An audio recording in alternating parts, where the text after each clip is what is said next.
श्रीमद वृंदावन स्थानत परिचर भो भोजना छादनाद्य वस्तु कोटि गुणम श्रुतम सकृतम वासोन्नवासादि भी।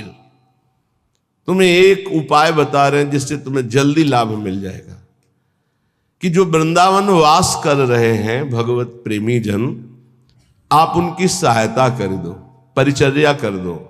भोजनाच्छादन दी, उनके जल की व्यवस्था, भोजन की व्यवस्था, वस्त्र की व्यवस्था, वास की व्यवस्था। वस्तु कोटि गुणम श्रुतम सुकृतम वासोन्नवासादि भी। वस्त्र है, अन्न है, जल है, व्यवस्था उनके रहने की। तो बोले जो ऐसा करता है तो अन्य जगह से करोड़ गुना बढ़कर उसको यहां लाभ मिलता है। वस्तु कोटि गुणम श्रुतम सुकृतम। सुकृतम माने मतलब पुण्य। जैसे आप गांव में अपने 50 को भोजन पवावें और फिर संगम प्रयागराज तीर्थ में जाके भोजन, तो बहुत बड़ा अंतर हो गया।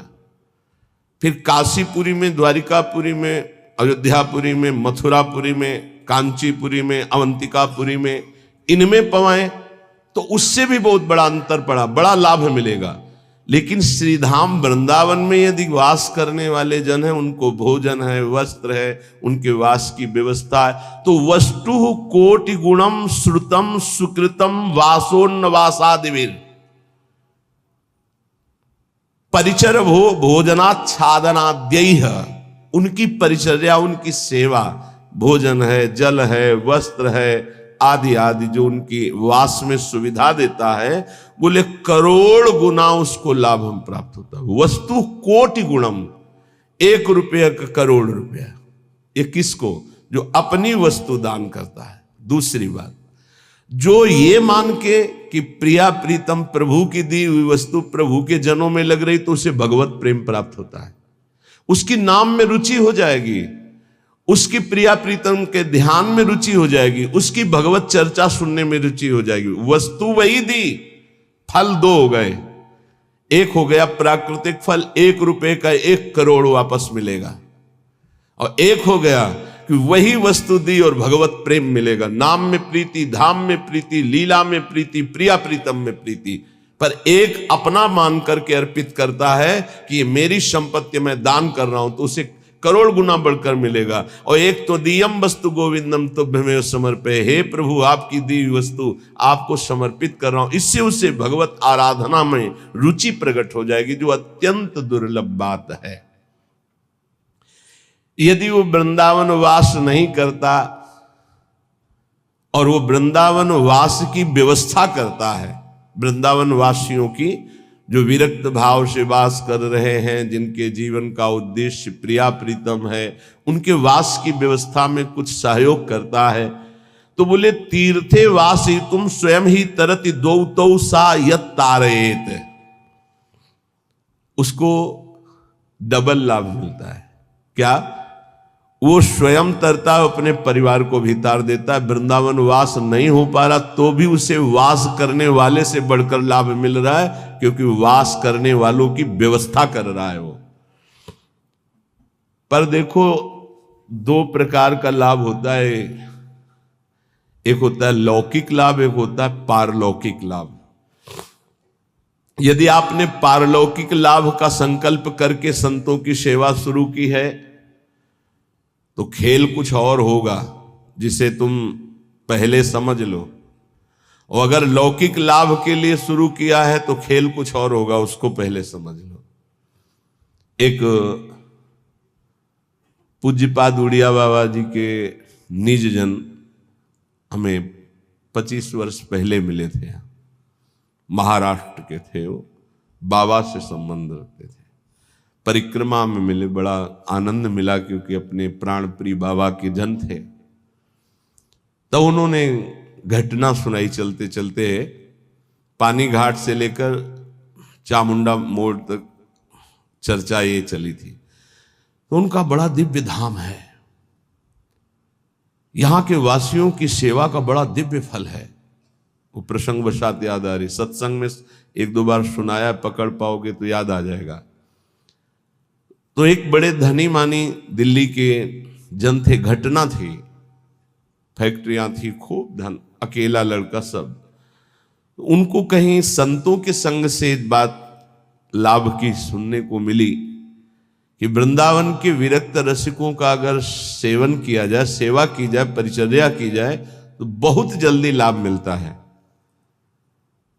तो उन्होंने प्रार्थना की वृंदावन में आकर कि कैसे सेवा की जाती, मुझे तो पता ही नहीं। तो उनका संतों को निमंत्रण दो और सुंदर भोग पवाओ और उनको वस्त्र है, भेंट है, जो उनका आप कर सकें, फल फूल। अच्छा ऐसा। तो उन्होंने पूछा कि आप चाहते क्या हो? तो उनका भगवान की प्राप्ति। बोले होश में बात करना, आप जो बात कर रहे हो बहुत बड़ी बात है, पीछे मत हटना। तो उनका प्राणों की बाजी लगाकर, भाई इस बात की पूर्ति के लिए हम तैयार हैं कि मुझे भगवान चाहिए। का तय करो साधु सेवा और तुम्हें भगवान मिलेंगे पक्का। अब वो वृंदावन के प्रेमी जनों की सेवा करते, 100-500 संतों को निमंत्रण देते, सब पवाते। धीरे धीरे इतना संतों से प्रेम हो गया कि प्रार्थना की कि दिल्ली में हमारे घर को पावन करो। तो प्रति महीने बस लाते, 2 बस, उनमें संतों को बैठालते, बहुत उत्सव मना करके वहां ले जाते, पवाते, अच्छी भेंट, कपड़ा लता, फिर उनको यहां छोड़ने आते। ऐसा चलने लगा। वृंदावन में तो सेवा करते ही, खूब धन था, वो अपने घर भी ले जाते। एक दिन यही रमण रेती में बस खड़ी थी, ये घटना कोई कथा नहीं, यही रमण रेती में बस खड़ी थी। तो एक विरक्त संत जो कभी वृंदावन से बाहर ही नहीं जाते थे, कभी निमंत्रण में किसी के नहीं जाते थे, भिक्षावृत्ति से जीते, वो जाके बैठ गए। तो जब सब संतों ने देखा, कहा बाबा तुम्हें पता है ये दिल्ली जाएगी बस और वहां निमंत्रण है? कुछ नहीं बोले, बैठे थे। सबने सेठ से कहा तुम्हारी साधु सेवा सफल हुई। ऐसे विरक्त जो किसी का भी प्रतिग्रह नहीं लेते, भिक्षावृत्ति से जीते हैं, ऐसे अकिंचन महापुरुष पता नहीं क्यों, कौन सी कृपा उदय हुई कि वो आपके घर दिल्ली आए हुए। वो बैठे पंगत में, पाए, और जब वो सामने भेंट देने आए तो बोले ये भेंट लेने नहीं आया हूं, तुझे लेने आया हूं, चल वृंदावन। तो उनका बाबा मैं तो वृंदावन जाता ही रहता हूं। और वो बस चल वृंदावन, चल वृंदावन। तो बाबा वो तो वृंदावन जाता ही रहता हूं, अभी चल सकता हूं आपके साथ, बस वो और उत्तर नहीं, चल वृंदावन। अब संतों की एक अलग भाषा होती, उसे समझना कठिन। भेंट नहीं ली, चल वृंदावन। सबको भेंट दी, फिर सब बैठे, विदा हुए, आए। उसी दिन एक्सीडेंट हुआ और उनका पुत्र राधे श्याम। अब हाहाकार मच गया, क्योंकि वही उनके ऐश्वर्य का अधिकारी था। भारी अंदर उच्चाटन पैदा हुआ, कुछ अच्छा न लगने लगा। साधु सेवा, भगवत भाव सब पानी में। बड़ा निष्ठा रखना मुश्किल है। जब ये खबर वृंदावन आई तो वही संत गए जो हमें चर्चा सुना रहे थे, और जाकर उसे कहा कि ए भाई, वो ऐसे नहीं आए थे, वो जो विरक्त आए थे, वो आपको भगवान की प्राप्ति कराने आए थे। चलो वृंदावन, आप अश्रद्धा मत करो, ये आपके लिए बहुत बड़ा योग बना है, तुम्हारा पुत्र भगवत प्राप्त हो गया है। शरीर पूर्व प्रारब्ध कर्म के अनुसार एक्सीडेंट से छूटा, पर वो भगवत प्राप्त हुआ। शरीर का हेतु जो छूटने का होता है बड़े बड़े महापुरुषों को होता है। जैसे पूज्य बक्सर वाले मामा जी, बड़े महापुरुष, भगवत कीर्तन होते हुए जा रहा था और एकदम एक्सीडेंट हुआ और बोले राधा, बरसाने से दर्शन करके जा रहे थे कहीं भगवत संगोष्ठी में, शरीर पूरा। तो शरीर का हेतु पूरा होना उसकी गति से मतलब नहीं रखता। बोले तुम्हारा पुत्र परम गति को प्राप्त हुआ है। अब वो सब मिटिया मेट कर दिया, सब बेच बाच करके सब संतों में बांट दिया। वृंदावन आकर पति पत्नी भगवत प्राप्त हो गए। वो बात उन संत भगवान ने सुनाई। ये कब होता है? डरना मत, मुझे भगवान चाहिए, मुझे भगवान चाहिए। क्यों? ये भगवान चाहने वालों के साथ ऐसा क्यों होता है? क्योंकि ये भगवान ही सब रूपों में है। वो कहते हैं मेरे इन रूपों को तो तुम्हें पसंद, आओ मेरे सच्चिदानंद रूप में आओ। तो सबकी ममता ताग बटोरी तुम नहीं कर सकते, वो बटोर लेते, आओ मेरे सिवा रह नहीं गया कोई। ये कृपा होती है।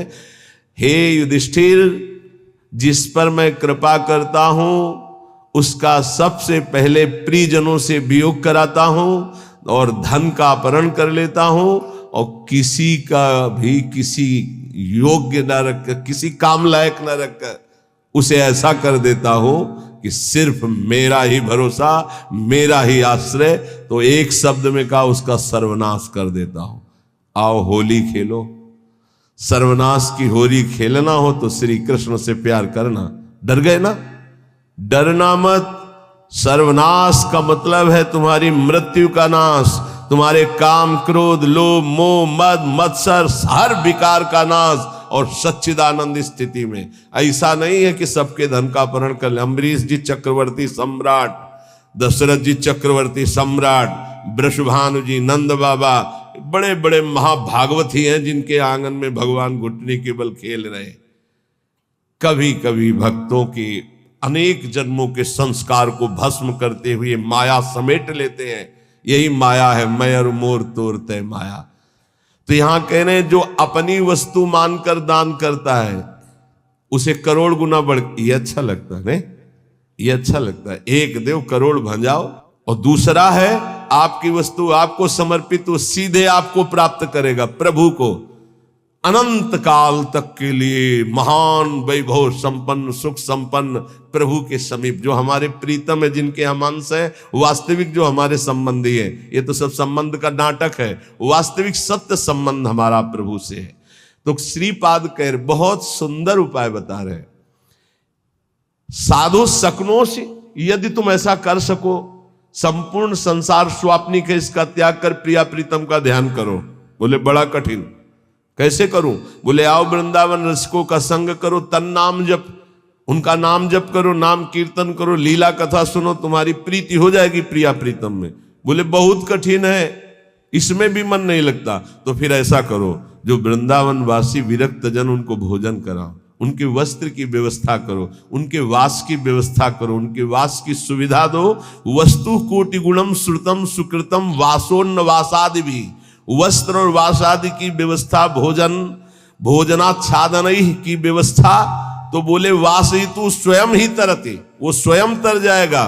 और दो तवस यत तारेत, और दो को तार देगा, आगे की पीढ़ी और पीछे की पीढ़ी, उनको भी तार देगा। प्रेमानंद रसात्म धामनि परे वृंदावने वासको, त्वाश्चर्याम वृषभानुजा प्रियरतिम प्राप्नोत्यनायासतः। अनायास उसे प्रिया प्रीतम के चरणों में प्रीति प्राप्त हो जाएगी, जो वृंदावन वासियों से प्रीति करते हैं। पूज्य श्री मथुरा दास जी के वचन, बहुत बड़े महापुरुष थे। वो कहते थे कि ए जी, हम तुमको एक गुप्त बात बताएं, तुम किसी वृंदावन वासी से ऐसा प्रेम कर लो कि वो तुम्हारी याद करे। वो भगत नहीं आया, बस जान लो कि प्रिया प्रीतम जरूर तुम पर रीझ जाएंगे। कोई यहां का वासी तुम्हारी याद कर ले।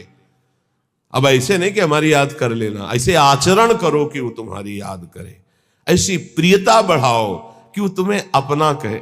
अच्छा, बहुत दिनों बाद आप दर्शन दिए, कई बार याद आया, आपकी स्मृति आई।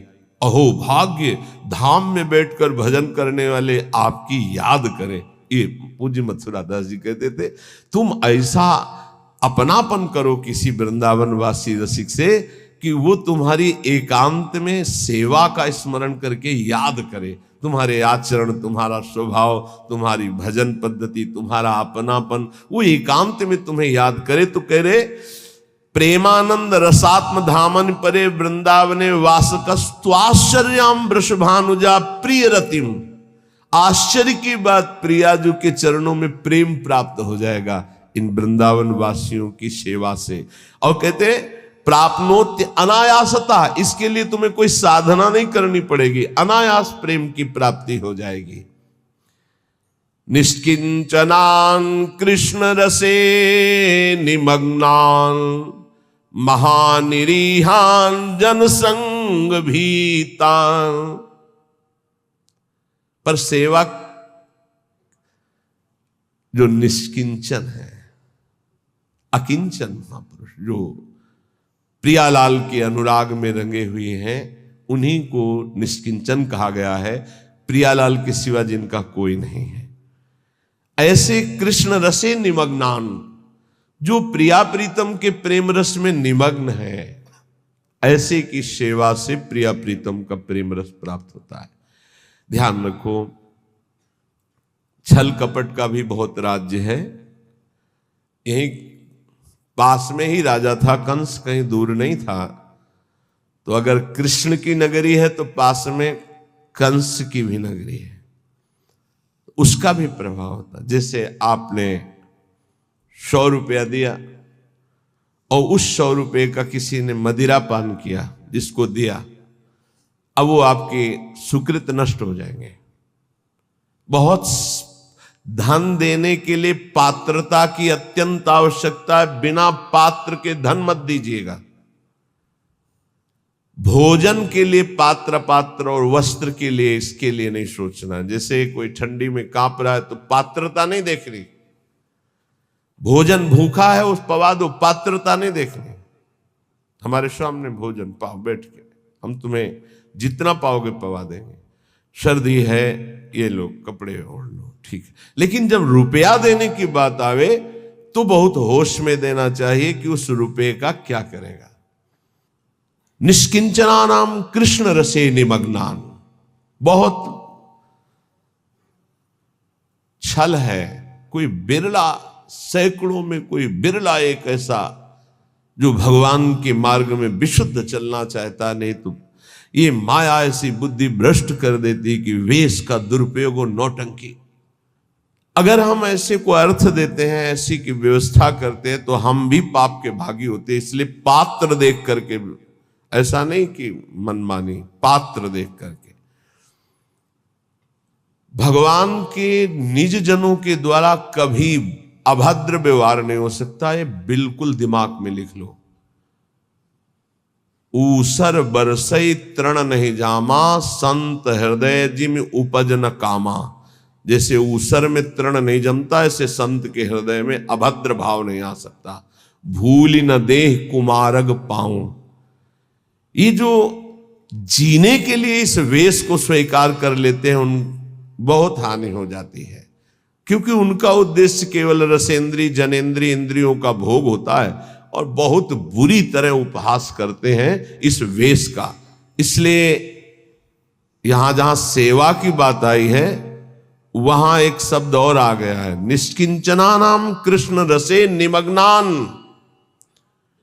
जो अकिंचन है, जिनका प्रिया प्रीतम के सिवा और कोई लक्ष्य ही नहीं है, श्री कृष्ण रसे निमग्नान, जो श्रृंगार रस महामाधुर्य रस वृंदावन का उसमें मगन है, ऐसों की सेवा बहुत सोच समझ के। ऐसा कहीं तुम्हारा कदम ना हो कि इस वेश से ही घृणा हो जाए, क्योंकि बहुत विचित्र खेल है। यहां समझ पाना बड़ा मुश्किल, बड़े बड़े धोखे में हो जाते हैं। दर्शन भक्त अनूप और रूप न शोभित प्रीति बिनु, और भरम भटकत भूप श्री हरिवंश कृपा बिना। सेवक जी कह रहे ऐसा स्वरूप है दर्शन का बाहरी, महापुरुषों के वचनों पर स्थित। हम बहुत सोच समझ कर संग करें, बहुत सोच समझ कर सेवा करें। श्री कृष्ण रसे निमग्नान, यहां धोखा नहीं है। जहां भगवत भक्ति है, जहां भगवत प्रेम है, पहली बात तो ये समझ लीजिए कि भगवान की प्रधानता रखने वाला मांग नहीं रख सकता, ये पक्की बात है। रोटी के सिवा, रोटी की मांग की हर संप्रदाय के आचार्यों ने अनुमति दी। भगवान शंकराचार्य द्वैत सिद्धांत के, उन्होंने कहा भिक्षान्नम औषधम, औषधि की तरह भिक्षान्न से उदर पोषण। हमारे भूख लगेगो मांग खाऊंगो गिनो सांझ सवेरो, अन्यथा नहीं। ये धन की लोलुपता और श्री कृष्ण रस निमग्न, इसमें बहुत जमीन आसमान का अंतर है। बोले ठाकुर सेवा के लिए चाहिए। कब आदेश किया ठाकुर जी ने कि हमारे लिए तुम धन मांग करके लाओ? वो तो कह रहे मये मनाधत्स्व मयि बुद्धिम निवेश, मेरे में मन लगाओ, मेरे में बुद्धि लगाओ। है तुम्हारे पास तो चढ़ाओ, नहीं है तो एक अशोक का पत्ता लो और ऐसे लगा लो, वो सोने के मुकुट से भी बढ़कर ठाकुर जी राजी हो जाएंगे। पत्रम पुष्पम फलम तोयम ये में भक्त्या प्रेक्षति। समझने का विषय। कहीं अपने सत्संग में दान पुण्य की वार्ता नहीं होती, इसमें श्लोक आया इसलिए उसको एकदम प्रकाशित करके कि हमें कहां सेवा करनी है। निष्किंचना नाम कृष्ण रसे निमग्नान वासयितु, जो श्री कृष्ण रस में निमग्न होकर अकिंचन भाव से प्रभु में जैसे प्रभु रखे, जैसे प्रभु चलाएं, जिनका उद्देश्य भगवत प्रेम, उनकी सेवा से वस्तु कोटि गुणम श्रुतम सुकृतम वासोन्नवासादि भोजनाच्छादनई, भोजन वस्त्र वास इनकी व्यवस्था से करोड़ों गुणा बनकर लाभ मिलता है, या भगवत भजन में रुचि होती। दो बातें अलग अलग। महानिरीहान जनसंग भीतान, ऐसे जो जन संसर्ग से डर करके एकांत में भजन में रहते हैं, उनकी सेवा मिल जाए, बड़े अहो भाग्य। वृंदावन स्थान वसनास्नाद्यैर सेवतेशो वसेत तदीशो, सैया वस्त्र भोजन इनकी सेवा यदि हो जाए तो बोले वसेत तद ईशो, यहां के ईश जो श्री प्रिया प्रीतम है उसके वशीभूत हो जाते हैं। ऐसे रसिकों की, ऐसे अकिंचनों की, ऐसे भगवत भक्तों की सेवा का बहुत बड़ा महत्व है। थोड़ी सी भी सेवा प्रभु के जनों की बन जाए तो प्रभु बिक जाते हैं, हरि अधीन हो जाते हैं। पर बस ध्यान रखना, तुम्हारी वस्तु शुद्ध होनी चाहिए, तुम्हारा भाव शुद्ध होना चाहिए, और जहां दान किया है, जहां सेवा की है, जहां वस्तु दे रहे हैं, वो पात्र होना चाहिए उस बात का। दो बातों के लिए कभी पात्र नहीं देखना है, जल भोजन और वस्त्र, इन दो के लिए पात्र हम नहीं देखते हैं। कभी ऐसा कोई तड़प रहा है औषधि, अब पात्र नहीं देखना, उसकी औषधि करा। अर्थ देना है, व्यवस्था करना है तो देखना है ये हमारे अर्थ का सदुपयोग यहां होगा या दुरुपयोग होगा। कानपुर की एक बहुत धनी माताजी नैमिषारण्य पूज्य स्वामी नारदानंद सरस्वती जी, उनके पास गए। ऐसे महामहिम बहुत ज्ञानी महापुरुष थे, बड़े ही सिद्ध चमत्कारी महापुरुष। एक बार उनको संगोष्ठी में पहुंचना था तो बैठे हुए थे, गाड़ी फेल हो गई। वो जीप जिसे कहते, जीप उस समय चलती थी, पर्दा लगे, वो जो महिंद्रा ऐसे कुछ नाम, ऐसे जीप चलती, वो रास्ते में बंद हो गई। अब वहां कई किलोमीटर तक कहीं कुछ सुधार का नहीं, और स्वामी जी को ठीक समय पे पहुंचने का अभ्यास था। समय बहुत, जो संत जन होते अपने समय का तो दंड लिए हुए थे। उनका स्टार्ट करो, बोले बहुत बार स्टार्ट करने का प्रयास किया, नहीं स्टार्ट हुआ। ऐसे दंड स्पर्श किया मशीन, बोले स्टार्ट करो, साहब ने स्टार्ट हो गई। नारायण नारायण, लक्ष्य में जहां पहुंचे दंड आया, मशीन बंद, उतरे, प्रवचन किया। सत्य ऐसे सिद्ध महापुरुष जड़ वस्तु में भी संकल्प से, जब चबूतरा चल सकता है तो गाड़ी कैसे नहीं चल सकती। भजन का एक अद्भुत प्रभाव होता है। उनके पास 1 रुपया, और कहा महाराज मैं गरीब हूं, 1 रुपया से चाहते हूं आपके नैमिषारण्य में जितने आश्रम में है, किलोमीटर में आश्रम है, वो सब संत पाए, ऐसा हो सकता है? उनका हाँ माता जी बिल्कुल हो सकता है। भंडारी को बुलाया, बोले 1 रुपया। उस समय नमक 1 रुपये का 5 किलो मिलता था, वो जो टोरा वाला नमक होता है, 1 रुपये का 5 किलो नमक मिलता था। 5 किलो नमक में तो पूरा नैमिषारण्य का भोजन बन जाएगा। 5 किलो नमक तो थोड़ा पड़ता। बोले एक नमक लाओ 1 रुपये का, और सब भंडार में सब्जी दाल सब में नमक इन्हीं माता जी का पड़ेगा। माता जी आप भी प्रसाद पाएगा। पाया, प्रसाद पाने के बाद का थोड़ी भेंट देना चाहती है। तो उनका आप तो कहती थी गरीब है, हमारे पास 1 रुपया, भेंट तो दे दिया। बोले नहीं, वो तो केवल आपकी महिमा और स्वभाव को देखना चाहती थी कि आप कहीं फटकार कर मुझे भगा देंगे, 1 रुपया कोई भेंट होती है, ऐसा कहेंगे। और दूसरा प्रभाव कि आप 1 रुपये का क्या सदुपयोग करेंगे जिससे सब संतों के मुख में चला जाए। तो दोनों बातों में हमारा हृदय इस बात से कि अब हम जो देना चाहती हैं वो अधिकार है। कई करोड़ रुपए उन्होंने, क्योंकि बहुत धन्यवाद, ये पात्र देख करके उसका प्रयोग, अर्थ का दुरुपयोग कहीं ना हो जाए, ऐसे पात्र देख करके। अगर हम वृंदावन स्थान वसनासनाद्यैर यह सेवतेशौ वसयेत तदीशौ, यदि ऐसे निष्किंचन श्री कृष्ण रस निमग्न एकांत सेवन करने वाले महात्माओं की सेवा करते हैं, वस्त्र भोजन शय्या वास आदि की, तो कह रहे हैं प्रिया प्रीतम को वो वशीभूत कर लेता है। ये श्लोक के अनुसार है, अन्यथा पूरे जप से हितधाम से यहां तक के प्रवचन, इस विषय की चर्चा भी नहीं होती। ये दान पुण्य का यहां हमारा कोई महत्व नहीं है। हमारा महत्व है मन को प्रिया प्रीतम में लगाओ, राधा राधा जपो, सबसे बड़ी बात यही है। अब ये प्रसंग है इसलिए इसकी चर्चा हो रही, इसका महत्व नहीं। ये मत समझा जाए कि ये कोई खास महत्व की बात है। खास महत्व की बात है, एक एक श्वास प्रभु में अर्पित करके राधा राधा राधा ऐसा निरंतर समय को व्यतीत करें।